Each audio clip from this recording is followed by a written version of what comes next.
The idea came from this picture on the right where biologists working with dangerous materials reach inside the hazardous area, mix the chemicals or the bugs, whatever it happens to be, and pull your hand out. So these guys said, well, there's a few minor details as to how you actually do this, but it can be done. The first question that was asked was, how do you escape from a submarine?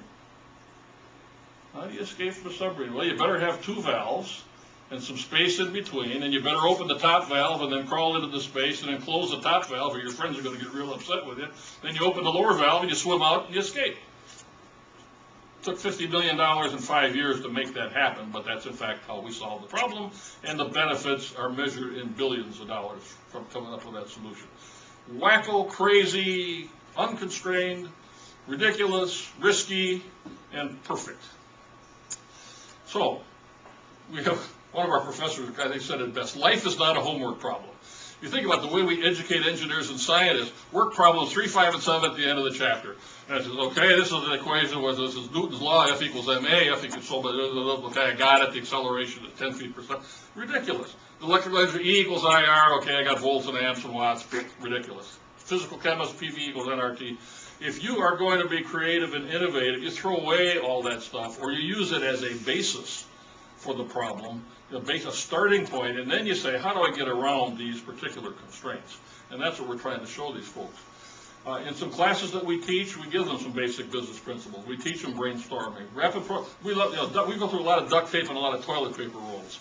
Maybe you saw the movie Apollo 13 where they solved the problem of getting the water purification system going, or the CO2, I guess, CO2 removal system.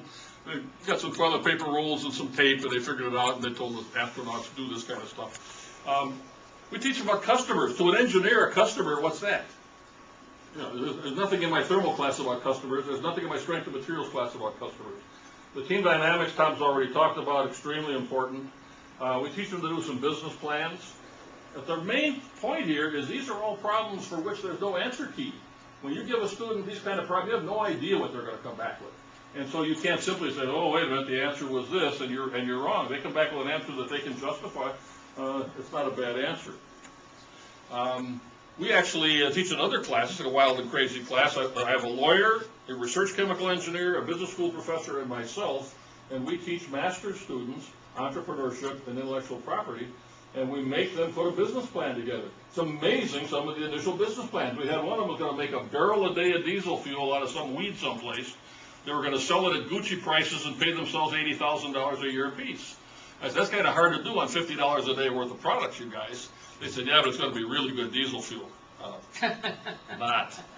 So I guess I would conclude by saying I hope we've given you some little different perspectives, not just in your own organization, but how you might work with IIT or a local university, how you can work with young students who aren't smart enough to know what can't be done, and so therefore they go out and do it. Often the breakthroughs are sitting there waiting to be discovered, but you got to look for them.